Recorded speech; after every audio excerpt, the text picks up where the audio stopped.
모압 평지에서 모세를 중심으로 빙 둘러앉아 있는 이스라엘 백성들의 눈망울이 아주 초롱초롱 반짝거립니다. 모세가 전하는 이야기는 기대감으로 부풀어오른 젊은이의 가슴을 콩닥거리게 만들기에 충분했습니다. 너희를 지켜 행하라. 이것이 여러 민족 앞에서 너희의 지혜요 너희의 지식이라. 그들이 이 모든 규례를 듣고 이르기를 이 큰 나라 사람은 과연 지혜와 지식이 있는 백성이로다 하리라. 모세가 이렇게 지금 외치고 있는 것은 그 앞에 모여있는 장정들을 향해서 외치는 이야기입니다.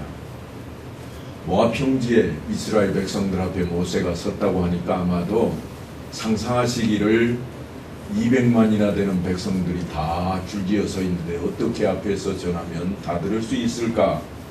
그러나 염려하지 않으셔도 됩니다. 가족들은 대체적으로 장막 안에 머물고 있고 지금 모세 앞에는 거명되어 있는, 등록되어 있는 그 장정들이 모여 앉아 있는 그러한 모습인 것입니다. 그래서 그들 앞에 모세가 외치는 이야기가 무언가 하면 지혜라고 하는 이야기를 전하고 있습니다. 너희는 지켜 행하라.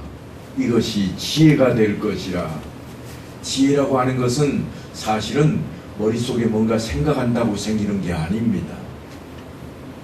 뭔가 듣는다고 그래서 따라오는 것도 아닙니다. 반드시 지식으로 갖추어져 있는 것을 지킬 때에, 행동할 때에 따라오는 것이 지혜인데 그 지혜에 대한 이야기를 하면서 다른 나라 사람들이 우리를 향해 지혜 있는 백성이라 그렇게 외칠 것이라고 말씀을 전하고 있습니다. 어디 그뿐 줄 아는가?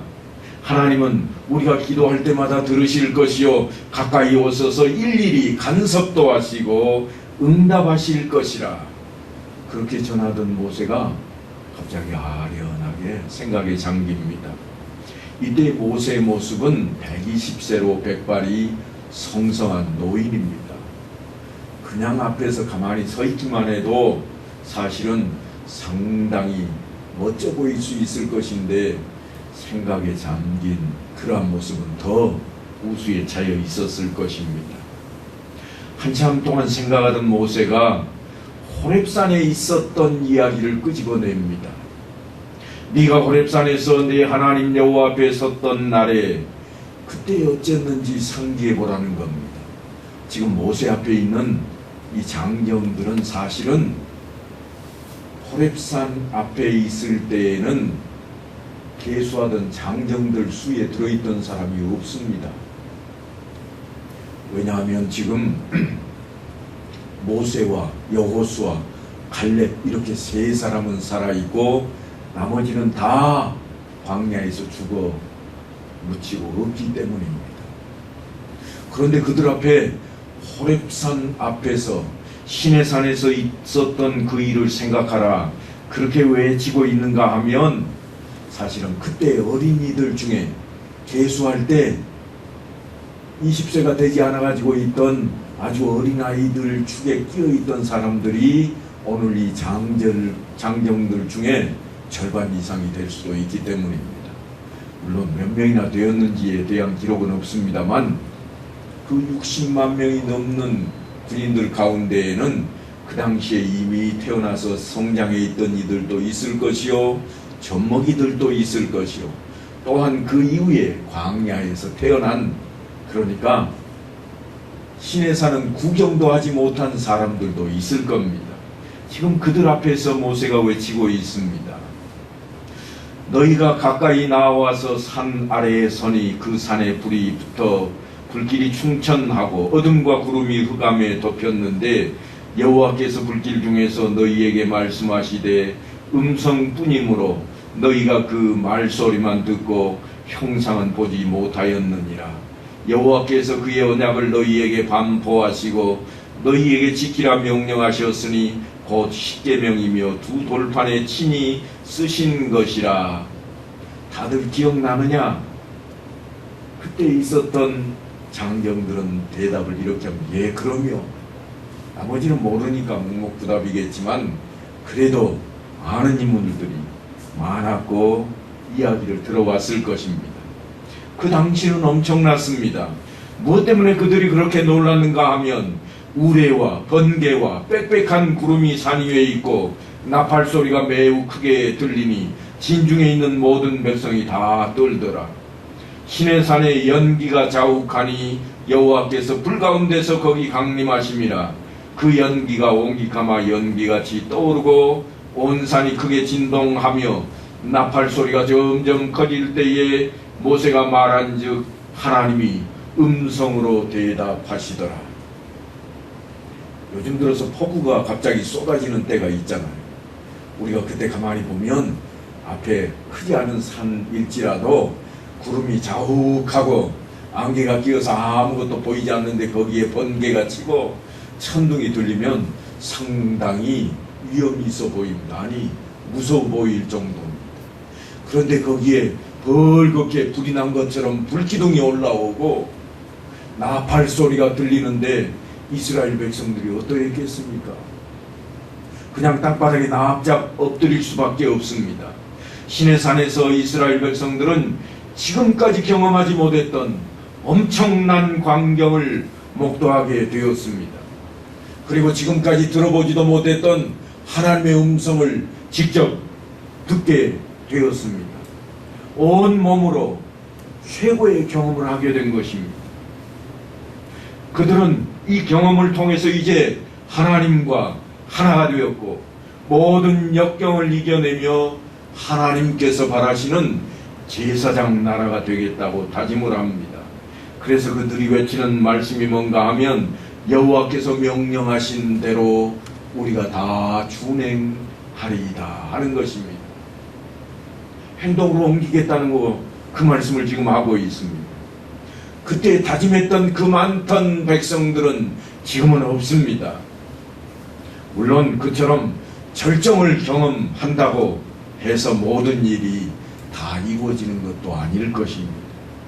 다짐하고 결단한다고 끝나는 것이 결코 아닙니다. 우리도 신앙생활을 하다 보면 때로는 심령이 메마르고 또한 피폐해질 때가 있습니다. 그런데 우리의 선조들은 어떻게 했는가 하면 부흥회도 열심히 참여하고 기도원에 가서 금식하며 기도도 해왔습니다. 그렇게 하면 마음이 충만해집니다. 은혜가 넘치게 됩니다. 그러나 다시금 삶의 터전으로 내려와서 살다 보면 또다시 심령이 갈급해지고 그리고 피폐해진 것을 느끼게 됩니다. 그래서 다시금 열광적인 부흥회나 기도원을 찾게 되기도 합니다. 왜 그런 일이 반복될까요? 거기에는 그럴 만한 이유가 있습니다. 그런 일들은 사실은 감성으로 시작되는 우리의 신앙의 뿌리이기 때문입니다. 그런데 그것이 감성으로 끝나버리게 되니까 피폐한 단계로, 메마른 단계로 가게 된다고 하는 것입니다. 여러분이 종종 풍선을 보실 때가 있을 것입니다. 풍선은 바람을 불어서 크게 불어놓으면 처음에는 빵빵해져 있습니다만 시간이 지나면 언제 그랬는지 모를 정도로 수그러들어 가지고 아무 힘도 없는 그런 모습이 돼버리고 맙니다. 우리의 신앙이 그와 같다고 하는 것입니다. 감동으로 체험했던 그 순간 감성들이 남아 있어야 할 것인데 금방 사라져 버립니다. 그래서 하나님께서 이스라엘 백성들에게 요구하시는 것이 무엇인가 하면 신앙은 이처럼 감성적인 면도 있지만 그것을 넘어선 영적인 것이 필요하다고 하는 말씀입니다. 그래서 하나님께서 시내산에서 절정의 경험을 한 그 이스라엘 백성들 마음을 사로잡아 놓으시고 전달하는 것이 무엇인가 하면 십계명을 주시는 겁니다. 지금까지 그들이 지난 감동 속에 하나님을 만났습니다. 감성으로 충만해졌습니다. 감동을 체험한 그들에게 넘어야 할 단계가 있는데 그것이 무엇인가 하면 십계명으로 지식을 이어가더라고 하는 것입니다. 감성의 차원을 넘어서 이제는 지식의 차원으로 들어서야만 합니다. 그 지식의 차원으로 들어선다고 하는 것은 그 다음에 이어질 실천의 자리가 있기 때문입니다. 그래서 실천할 것을, 그래서 우리의 삶에 적용할 것을 요구하는 것이 다름 아닌 훈련이라고 하는 것입니다. 십계명은 하나님께서 우리에게 주신 최초의 문서일 겁니다. 그것은 노예 신분에서 제사장이 되기 위한 영적인 그러한 교과서와도 같습니다. 하지만 여러분, 십계명을 보시면 아시겠지만 어느 누구라도 1시간쯤만 마음 먹고 암송을 하기 시작하면 거뜬히 외울 수 있는 그런 내용입니다. 그런데 이 십계명을 가르치고 또한 당부하는 모세의 마음은 어떤가 하면 이런 겁니다. 그때 여호와께서 내게 명령하사 너희에게 규례와 법도를 교훈하게 하셨나니 이는 너희가 거기로 건너가 받을 땅에서 행하게 하려 하심이라. 십계명을 주신 것은 감동의 자리로 너희를 불러 모으셨던 그 하나님께서 너희에게 그 지식을 심어주시되 이제는 너희가 들어갈 그 땅에서 지키고 행하게 하려고 합니다. 그런 말씀입니다. 이 문장에는 두 개의 아주 중요한 단어가 등장하는데 그것은 교훈하다 하는 것과 행하다고 하는 동사들입니다. 교훈이라고 하는 것은 뜻을 풀어서 이해하도록 깨닫도록 하는 것을 말씀하는 것입니다. 그리고 행하다 이 말은 감정의 차원과 지식의 차원은 너머에 있는 실천의 차원으로 그들을 이끌어 드리는 것을 말합니다. 데이터가 모여서 정보가 되고 정보가 모여서 지식이 됩니다. 그런데 지식이 아무리 많다고 할지라도 사실은 아무 소용도 없습니다. 그것을 적용해야만 필요한 것들입니다. 적용한다고 하는 것은 실천하는 것을 말합니다. 행하는 것입니다. 지식을 행할 때에 쌓이는 것이 바로 지혜라. 그래서 지혜가 될 때에 비로소 진짜 지식이 되는 것입니다. 요즘 세상에 누가 어느 날 자기를 가리켜서 세상에서 자신이 가장 존귀한 자라 그렇게 떠들어댄다면 이상하게 생각할 것입니다. 그런데 그 예전에 하나님께서 그렇게 자신을 드러내셨습니다. 나 외에는 다른 신들을 너희에게 두지 마라. 절대로. 그래서 이 말씀을 계명 가운데 가장 앞쪽에다가 내세우셨습니다. 왜 그러셨을까요?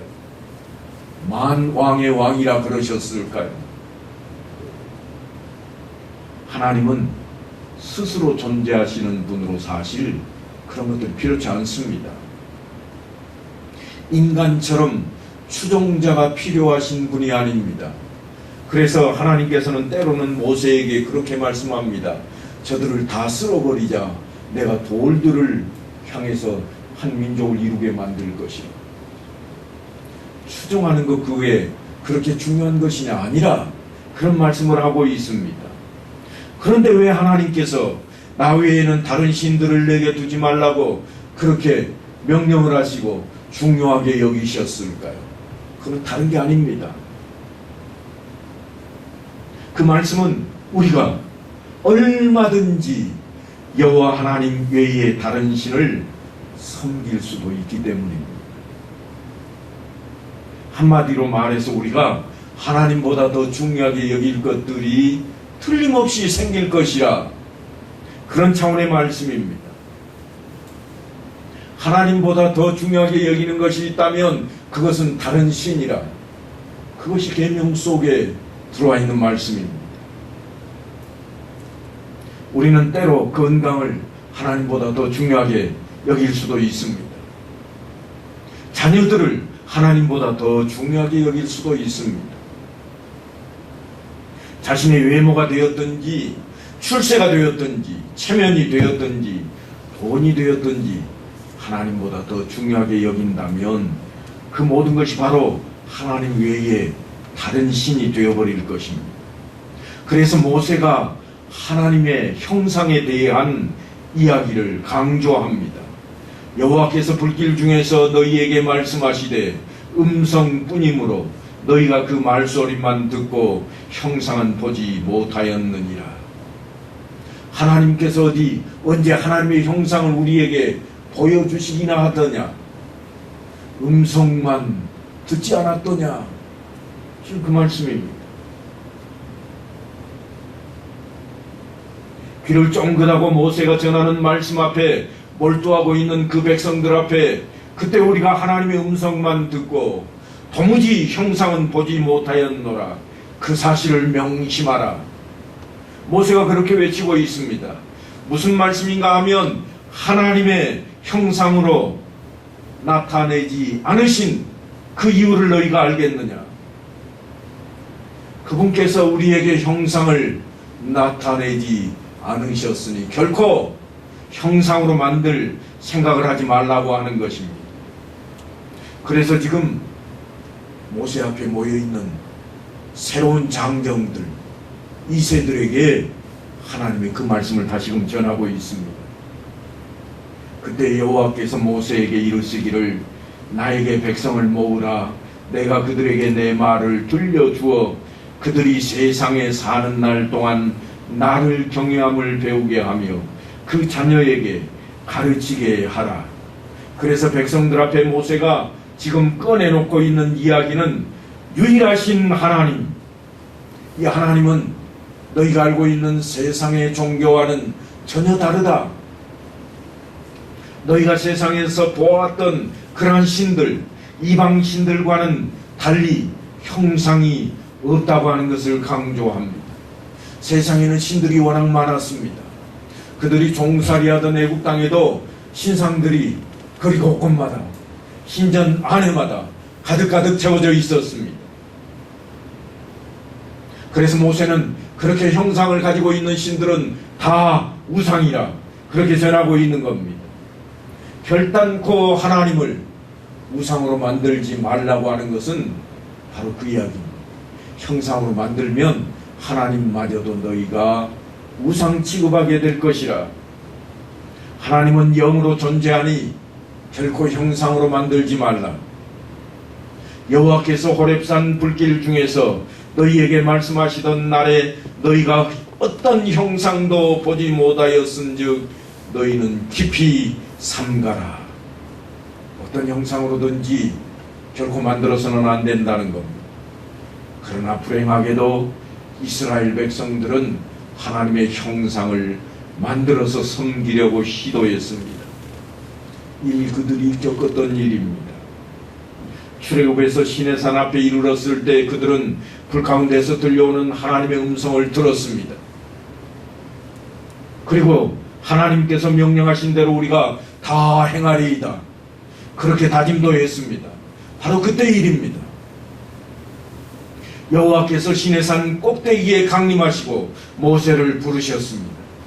그런데 모세가 올라가더니 내려오는 것이 더딥니다. 왜냐하면 하나님께로부터 십계명과 성막에 대한 교육을 받고 있기 때문입니다.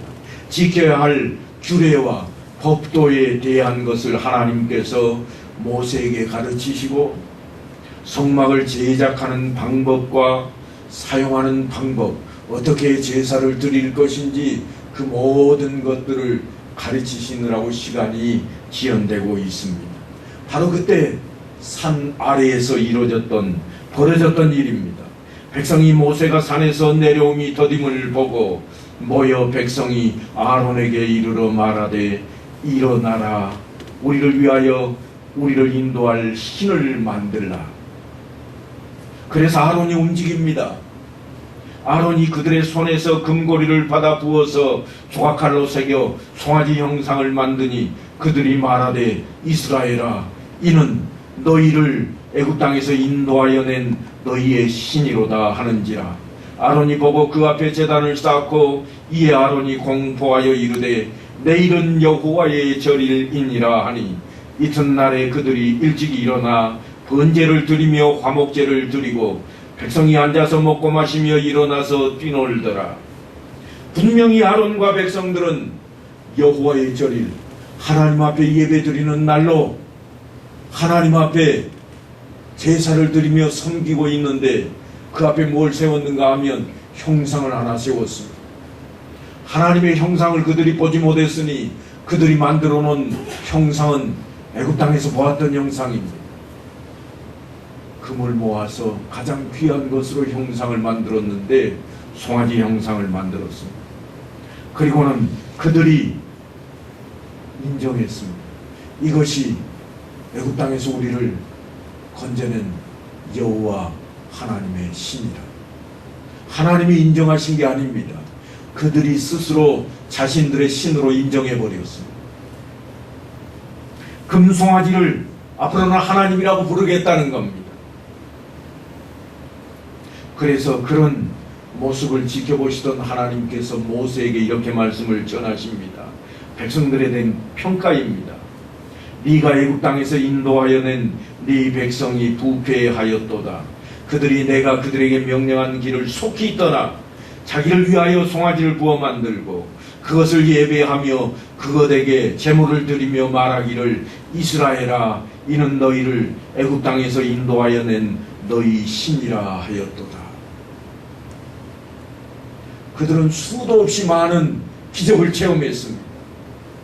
하나님께서 그들 앞에 베푸는 기적을 체험했는데 그것이 넘칩니다.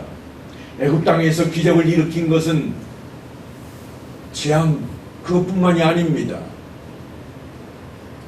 아니 그 많은 기적들 그들이 또한 홍해를 가르고 건넜던 일은 또 어떻습니까? 구름 기둥과 불 기둥으로 그들을 이끌어올 때마다 그들은 하나님께서 앞서시니 우리가 따르자 그렇게 외치며 지금까지 왔습니다. 그들은 그렇게 하나님을 만났고 하나님의 뜻을 쫓는 듯 보였습니다. 그럼에도 불구하고 그들 안에 내재되어 있던 죄성이 어찌하지 못하고 불평으로 표출되었고 불만이 되었습니다. 그것이 바로 하나님 아닌 다른 것을 향하는 눈길이 되었고 마음의 욕심으로 가득 채워졌습니다. 그래서 모세는 지금 젖과 꿀이 흐르는 가나안 땅으로 들어가서 살아갈 이 이세들에게 그때 이야기를 꺼내놓고 이야기하는 겁니다. 너희는 스스로 삼가 너희의 하나님 여호와께서 너희와 세우신 언약을 잊지 말고 이 언약은 신의 산 언약을 말합니다. 그들의 선조들이 우리가 하나님의 뜻대로 행하리이다 하고 약속했던 그때 언약을 지금 일컫고 있습니다. 그리고 이어서 내 하나님 여호와께서 금하신 어떤 형상의 우상도 조각하지 말라 뿐만이 아닙니다. 해와 달과 별들 하늘 위의 모든 천체 곧 너희의 하나님 여호와께서 천하 만민을 위하여 배정하신 것을 보고 미혹하여 그것에 경배하며 섬기지 말라. 우상 어떤 형상을 지닌 것만이 아닙니다.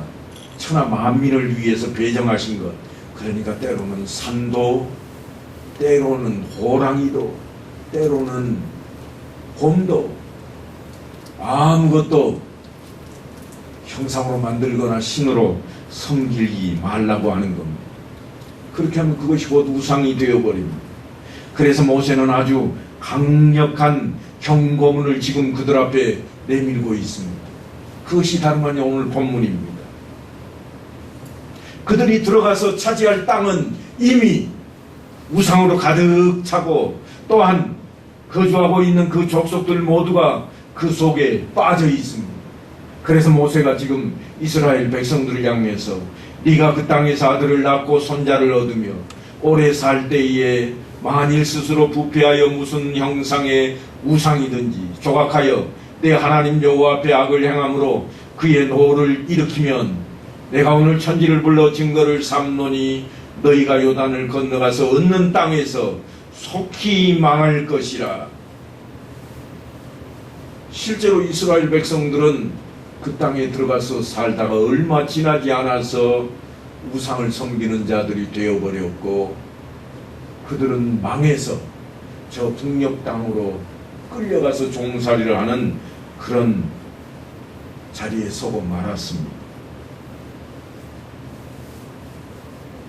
만일 그렇게 해서 끝나버렸다면 우리는 오늘 이 본문을 다시 읽을 수 없을 것입니다. 그런데 모세 이야기를 듣다 보면 참으로 놀랍습니다. 이스라엘은 이미 우상을 숭배하였고, 그러다가 나라는 망했고 또다시 포로가 되어서 북녘 땅으로 끌려가고 말았습니다만, 역사 속에 이스라엘이 여전히 우리 앞에 있습니다. 지금도 이스라엘이 있습니다. 그래서 더욱 놀랍습니다. 내 하나님 여호와의 자비하신 하나님이라. 여호와 하나님은 자비하시다고 모세가 지금 외치고 있습니다. 그가 너를 버리지 아니하시며 너를 멸하지 아니하시며 내 조상들에게 맹세하신 언약을 잊지 아니하시리라. 조금 전까지만 해도 우상을 숭배하면 다 멸해버리고 없애버릴 것이라고 경고했습니다만, 잠시 후에 하나님은 자비의 하나님이시라. 그 하나님의 자비하시고 긍휼하심이 발동되어서 오늘날 우리가 이스라엘을 지금까지도 볼 수 있게 되었다고 하는 것입니다. 여호와께서 너희를 여러 민족 중에 흩으실 것이요, 여호와께서 너희를 쫓아보내실 그 여러 민족 중에 너희의 남은 수가 많지 못할 것이며, 너희는 거기서 사람의 손으로 만든 바 보지도 못하며 듣지도 못하며 먹지도 못하며 냄새도 맡지 못하는 목석의 신들을 섬기리라.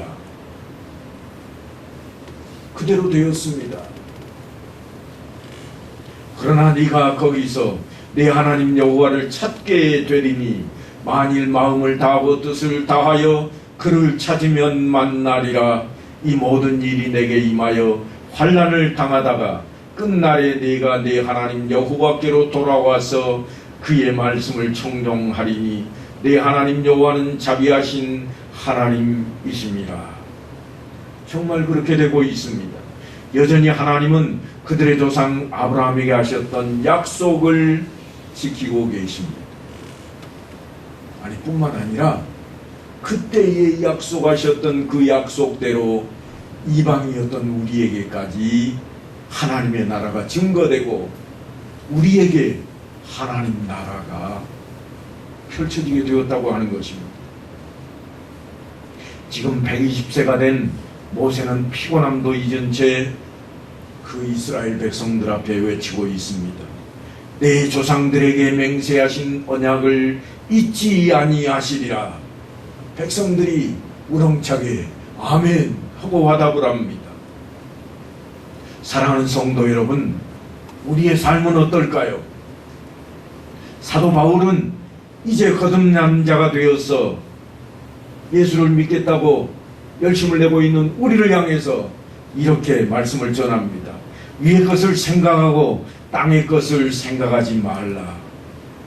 왜 위의 것을 생각하고 땅의 것을 생각하지 말라 그러는가 하면, 위의 것은 하나님이요 땅의 것은 우상이 될 만한 존재들 뿐이기 때문입니다. 그래서 그렇게 하려고 하면 땅에 있는 지체를 죽이라. 곧 음란과 부정과 사욕과 악한 정욕과 탐심이니, 탐심은 우상 숭배니라. 그저 뭘 조각하고 깎아놓는 것만 우상이 아니라 우리가 가지고 있는 욕심 덩어리, 탐심으로 바뀌면 그것이 우상 숭배가 된다고 경고하고 있습니다. 우상 숭배가 문제가 된다는 겁니다. 따지고 보니 우리와 너무나도 밀접한 관계를 맺고 있는 것들입니다. 세상을 살아가는데 항상 다가오는 것들입니다. 그래서 이제는 너희가 모든 것을 벗어버리라. 곧 분함과 노여움과 악의와 비방과 너희 입에 부끄러운 말이라. 너희가 서로 거짓말을 하지 말라. 그럽니다. 이게 우리 세상 살아가고 있는 삶 가운데 다 가득 채워져 있는 것들이 아닙니까? 그리고는 예수를 믿는 우리에게 옛사람과 그 행위를 벗어버리고 새사람을 입었으니 이는 자기를 창조하신 이의 형상을 따라 지식에까지 새롭게 하심을 입은 자니라. 그렇게 새 사람이라고 형상을 다시금 끄집어내서 우리에게 전하고 있습니다. 너희가 뭔가 형상을 만들려고 하는데 그 형상은 쓸모없는 우상이 될 뿐이라. 우리 자신이 하나님의 형상이라. 그렇게 지금 외치고 있습니다. 그래서 새 사람이라면 모세가 외치고 있는 나 외에 다른 신을 내게 두지 말라 하신 그 말씀 앞에 바로 설 수 있지 않겠느냐. 옛것을 다 던져버리고 벗어버리고 새롭게 주를 믿는 믿음으로 위의 것을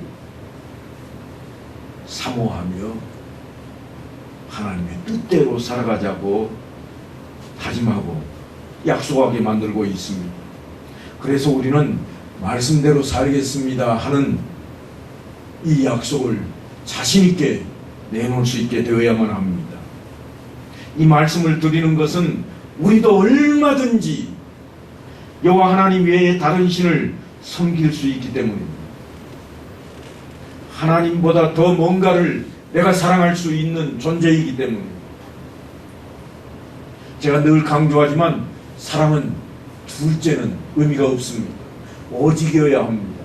하나님을 사랑하는 것이 오직이 되지 않으면 우리 가운데 뭔가 움켜질 수 있는 욕심 덩어리들이 우상으로 우리를 옥죄어버리고 말 것입니다. 우리가 하나님보다 더 중요하게 여기는 것들이 모두 다른 신이 되어버리기 때문입니다. 세상이냐 하나님이냐 그 어떤 순간에도 우리는 하나님을 택할 수 있어야만 됩니다. 그래서 우리가 하나님 안에 성령께서 너희를 도우시리라 약속하시고 내가 항상 너희와 함께 있으리라 약속하신 그 말씀을 붙들고 살아갑니다. 주님 안에 거함으로 나는 포도나무여 너희는 가지라 그렇게 비유적으로 말씀하셨던 주님 안에 붙어있게 되어서 정말 하나님 안에 살아가는 그런 성도들의 삶으로 이 한 주간도 승리하는 여러분 되시기를 간절히 축원합니다.